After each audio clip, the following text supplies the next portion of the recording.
we talked about excellence to eminence. In eminence, we define eminence is when excellence becomes the standard. That is the voice of a great friend of the podcast, Dr. Jeff Springer, who's been in education for 34 years and is the founder of the Goal Team, getting others to achieve higher levels. I can't wait to have this conversation as he's been a high school principal in the state of Texas for many years, also was selected as the State of Texas TASSP State Principal of the Year, and also the founder of Spring Strategies LLC, as he's consulting with a lot of districts. He's currently serving at Sam Houston State as he's the student teacher supervisor, and he's also working for one of the Texas regions, helping assistant principals specifically in his area of Texas. Before we dive into the conversation with Jeff, I just want to let you know that we've got some powerful episodes coming up. One with special guest Kevin Curtis, who's also in the Texas region. I've had an opportunity to learn from him both at the district level, but then also at conferences, specifically on student behavior. So you're going to want to check that out next Saturday. And then also we've got a special bonus episode with myself and Jeff Gargas, as we're going to be talking about how to work through conflict with our peers and with our staff. Now let's jump in this conversation with Jeff as we're going to talk about several of his passions. We dive into school culture, the power of play, strength-based conversations, and advice for our aspiring leaders. All right, welcome back, Aspired Leaders. I'm so excited for my guest, and one that probably should have been on a long time ago. Jeff Springer is someone that I've been connected with for years now. We were just catching up prior to pushing record, and we got connected around COVID time. And I mean, that was a time, Jeff, that folks were just itching to connect in different ways. We were in a Voxer group. We've been in Facebook groups together. You've been on the Teach Better Admin Mastermind group for a while now. And I dropped the ball, buddy, because you should have been on the podcast a long time ago. But I think we got reintroduced Yes. by and it was funny because I could say this guy's a great connector. Yeah. I love this guy, and I said, hey, thanks for the nudge, because we know each other. But anyway, I appreciate the reintroduction and excited to be here. Yes. So Jeff is someone that's been in Texas. We've gotten so many folks that we're connected with, and we've gone through a whole list of folks that's being in that state, and just over time speaking and whatnot, podcasting. We've just had an opportunity to connect and grow, and I just appreciate you so much. And I'm super excited to have you on the podcast to share your wisdom, as I've heard it many, many times, both in, like I said, the Voxer group, on your podcast, and then also the mastermind. But for my audience, I'd love for you just to share a little bit about yourself and about your leadership journey. Wow. Well, you said we had 20 minutes, 25 minutes. Sometimes, being from Texas, sometimes we can't even introduce ourselves in 25 minutes. But yeah, that's true. But yeah, I tell people that I am a repurposed and recovering high school principal. I repurposed in 2016. So I've been out of the, of the day-to-day, opportunities to serve in public schools for a while now. But I served 34 years in education, all 31 out of 34 at the high school level. My first 3 years, I tell people I did my time at middle school the first 3 years, and but I was just like them. When you come out of college, you're young and bouncing off the wall. So it was a great time and a great experience. So 34 years in secondary land, repurposed in 2016. I am now with a university. I supervise student teachers. So I'm in higher ed. So I still continue that, 1 foot in education. And I also work for a region center here in Texas. You're familiar with region centers. In the state of Texas, we have, we're divided up in 20 regions. I work for Region 6, and I mentor and coach assistant principals in our region. So I have the full gamut. I get to supervise student teachers that are getting ready to be anywhere from pre-K to kindergarten. And then I get to change gears, change hats, and work with older kids that are assistant principals. So I have the full gamut. So my repurposing calendar is full. Oh, for sure. Yeah, being in the Dallas area, we are Region 10. I love, all of the professional development that they offer. It's such a wonderful program. And I'm so glad that you're, touching on the lives of so many from very beginning to our veterans here in the state of Texas. All right. I want to talk about your time as a principal, because I know you've had a lot of experience there. And I know some of the topics that you're extremely passionate about over the years, like I said, that we've gotten to know each other, one of them being school culture. So I'd love for you to touch on, especially our newer leaders that are listening today, when they're looking at school culture, what are some things that they can do to maybe establish that, especially if they're new in the position? Yeah.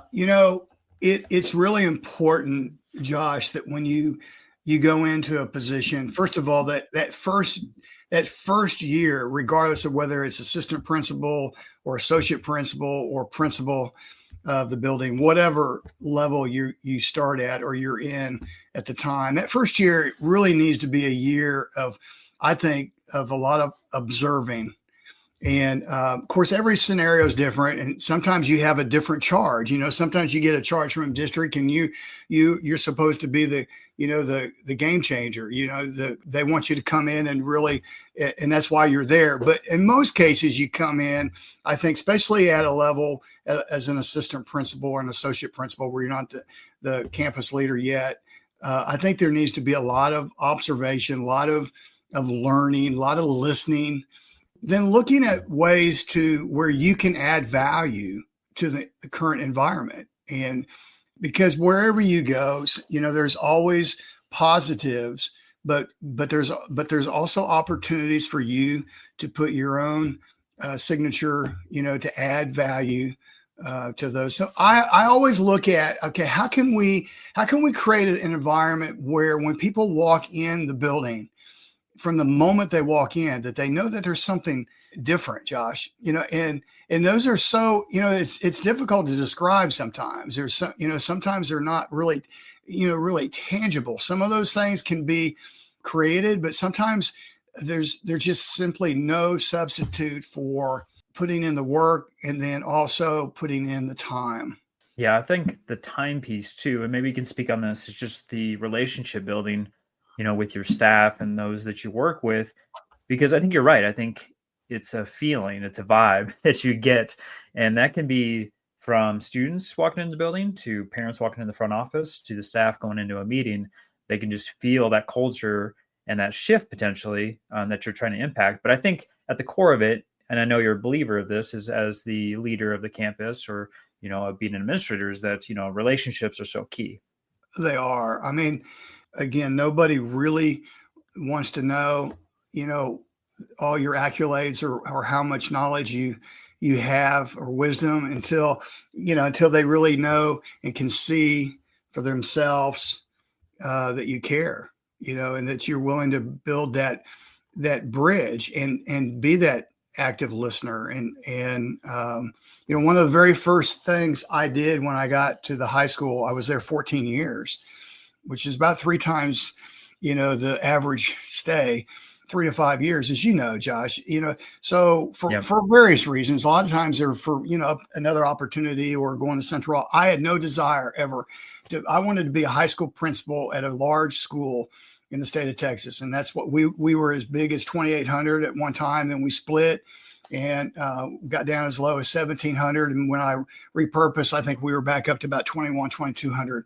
So grades 9 through 12. So I love big campus. I love big school. But there's so much opportunity. But what I wanted to do when I came in was I tell people this all the time. I wanted to be old quick. And again, you can't turn the clock forward. You can't fast forward because you do want to enjoy the journey and so forth. But I found myself in front of large groups, large student groups, large parent groups, as soon as possible. I had like the first 100-day plan, and that was to be in the communities, speaking and sharing the vision and celebrating, what was already there. And again, getting back to what I did, one of the first things I did was ask the staff to fill out a survey to tell me what were two of the three things that made, and I was at Magnolia High School in Magnolia, Texas. What were two or three things that made Magnolia High School great? And then what are two or three things, if you were the high school principal, that you would do to change, to make change? And so, obviously you put all that together and share, and you get a pretty good indication of what the perception is from the staff. And, obviously we all know that our perception, their perception can be two different things, but their perception, is if that's their reality, then that's where you got to start. And so I never believe that you just throw everything out. There has to be some good. And then you just build on that. And that's what we did. Now, it took a long time. It's kind of like moving a barge. And sometimes you have to reap the benefits, you have to spend some time sowing.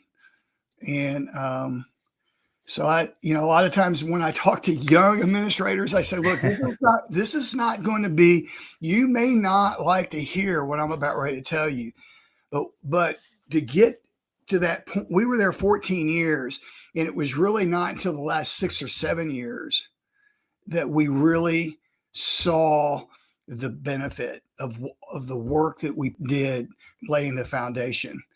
And I think that's one of the issues with education today, is that we have such, even at the administrative level, such lack of consistency that teachers and staff look at you and go, well, are you going to be here 3 years from now or 2 years from now?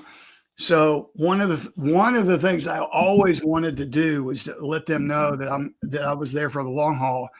Was that every faculty meeting, every opportunity I had, I talked about 3-year goals, 5-year goals, 10-year goals. And they would go, oh my gosh, this guy's, at the beginning, some of them would say, oh yeah. We've had 3 principals in 5 years. Yeah. But if that's what you lead with, and that's where, and then you start show me through your actions and your collaboration and those relationships that you're talking about, extending yourself, then people start believing that this guy, he's going to be here. And so we're going to, so you start empowering teachers and staff and students to start taking part. And, as well as I do, once you get people with the vision, on the vision, and they start feeling like it's their vision, then the culture moves and the culture changes and things happen. Yeah, that's when powerful things happen. I want to touch on something you said, which is like seeking the positive and knowing that that exists within campus. I know that one of the things that you're really passionate about too is the strengths-based perception or conversations that you have with folks. And I'm just curious, as a principal, what did that look like on a daily basis for you? Yeah, so many times we, geared towards sometimes coming in and looking at the deficiencies. Yep. And we do need to look at the brutal facts. I mean, we can't, be blinded. Sometimes we have to have those critical conversations. But I always felt like we needed to give opportunity to light fires under people rather than through encouragement, through, seeking to look for the positives and building on those things, using the key programs already in the building that were at the level that you want the rest of the building to achieve. We talked about excellence to eminence. In eminence, we define eminence is when excellence becomes the standard. I'm a former football coach. Okay. I could have one excellent season in 5 years, but when I repeat excellence year after year after year, then it becomes eminent. And so what we did is we would point towards those programs in our building that were already there. And then we would say, okay, we want you to aspire to this level. And so modeling is so, sometimes we just tell people what's wrong without giving them the model. again, we weren't going to become that school of excellence to eminence unless we built it on a foundation of those relationships that you mentioned. Oh, I love it. I've been throwing up your website, Jeff, through our conversation. For those who are watching on YouTube, playmoretoday.org is your website. I'm guessing people are going to be like, what does play got to do with anything that we're talking about today? I know this is a passion of yours too. So would you please share out, why Play More Today in regards to your website, and how did you kind of encapsulate play into your role as an administrator? Our tagline is cultivating playful entrepreneurs. Administrators, principals, aspiring leaders need to be entrepreneurs. We need to see ourselves in education as entrepreneurs. I think we put our own limitations on ourselves. I think in general, society does that, but we accept it. We allow their narrative to be our narrative. And so we need to break the mold and to be the entrepreneur. How do we do things differently? How do we create a high school that's different than anywhere else? How do we have a culture when, as I mentioned, that people walk in and say, wow, there's something different here? We play. It's not necessarily playfulness. It's play filled. It's discovery. It's creativity. It's collaboration. It's empowerment. Sometimes I refer to it as serious play. Serious play, I love to give this example. My son is an architect. An architect does not design and build a building by himself or herself, or he or she may create the prototype. So the idea is you bring that prototype and you sit it on the table with a group of other people, and everybody goes, well, what if we did this? What if we did that? And then the architect takes all of those suggestions and goes back and rebuilds, recreates, reimagines, and that's play. That is serious play. And so, my doctorate is in transformational leadership, and my dissertation was on the perception of play by secondary school principals and its role in building a positive school culture. And, most people, secondary people, we don't play. Now that I'm in elementary land observing, I don't see a lot of play in elementary either. And now that I am a grandpa of a kindergartner and a first grader, it's almost like child labor. I see it all differently. First of all, that's a whole nother story. But why we send kindergartners at 7:30 in the morning until 3:30 in the afternoon when they're going to work the rest of their life? I am so grateful that my kindergartner and my first graders love school. But how long are they going to love school? And no wonder when they get to the high school, Josh, they don't like school because they've done enough worksheets or they've stared at a white screen. 10 years ago, I would plead with the teacher when I came in to do an observation to give me just a little bit of technology. Now I go, can you just please reinsert yourself? Because they don't need you if all they need is a Chromebook in front of them the whole period. So you don't need to be the sage on the stage, but if you're not important in the classroom, then they can just go home during, like they did in COVID, and open up the laptop and do it themselves. And so we've got to find a balance. And so we've got to play. We got to find some way to play. And there has to be intentional play in the secondary level. We have to be intentional about what we do. How do we create anticipation and surprise? What is it that you do as a teacher every day that a student would stand outside your door to get in? 2011, I went to Wimbledon and I stood in 6 hours in what they call the queue. And that was just to get in Wimbledon. And the queue becomes almost its own element. You meet people. Matter of fact, I met a English couple that I'm still friends with to this day. They didn't have any children back then, and now they have, kids in elementary school. That's how long we've been friends via Facebook, and they live in London and so forth. But I digress. The point is why would I stand in the queues? Why would I stand 6 hours to get inside Wimbledon? Well, for the because, experience. because it's Wimbledon. Yeah, it's Wimbledon. Okay, what is the Wimbledon of your classroom? I mean, why would kids, when they schedule their dentist appointments, not schedule your class until say, Mom, I can't go during fourth period because I can't miss Mr. Stamper's class because I don't know what he's going to do today. Yesterday, he stood on chairs and tables. The day before, he took all the furniture out of our classroom. And the day before that, he stood on the counter as he played George Washington, introducing the new, whatever. So I guess that's where obviously I'm passionate that we have got to reinsert, some elements of play. I get frustrated even at the higher ed level. The higher ed level, sometimes they do things that we could never get away with at the public school level, secondary level, even still today. Again, so I'm really passionate about creating that environment where, first of all, kids want to be there. And then second of all, when they're there, what are we doing with them? I love it. I want to talk, we've highlighted a lot of things that you've done, Jeff, over a long span of time as a leader. But one of the things that you also are known for is an author, and you've got a brand new book in 2025. So I'd love to learn more about this new project and why should our listeners go out right away and purchase this book? Okay, so time out just a little bit. Okay, all right. The goal is the book comes out in 2025. Okay. Okay. You know how that works, buddy. I'm in the midst of my second book right now. No, I have written a book. Okay. Yes, you have. That's in my other world called Dad Prep, and that's in my ministry world. Of course, I believe what we do in education is ministry. So I used to tell people that when I was the principal at the Magnolia High School, that I had the largest congregation in the county. So under one roof. So I was the mayor of one very large body. Yep.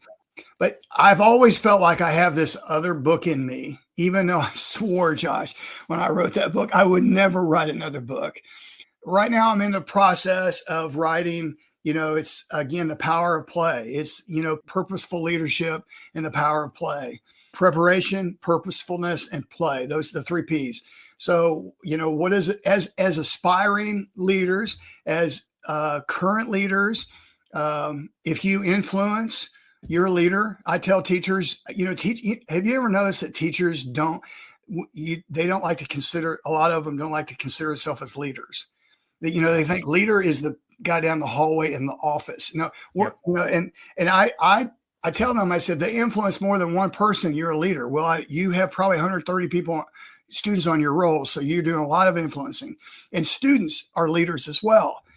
They influence their siblings, they influence their friends. The choice is, what kind of leader do you want to be? So we prepare the very best we can. And 2 of the ways to prepare to be the very best is to be purposeful and to play. And so I'm taking, I'm going to follow really a very similar format in my first book.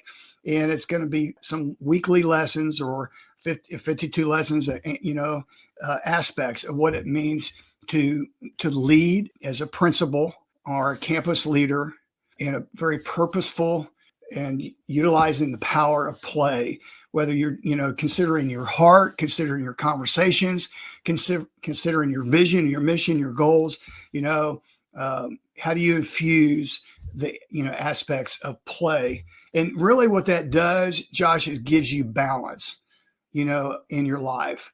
And even when you're talking about budget and finance and things like that, how can you insert elements? How can you make that more creative? So I'm hoping that this is won't necessarily be a cover to cover book.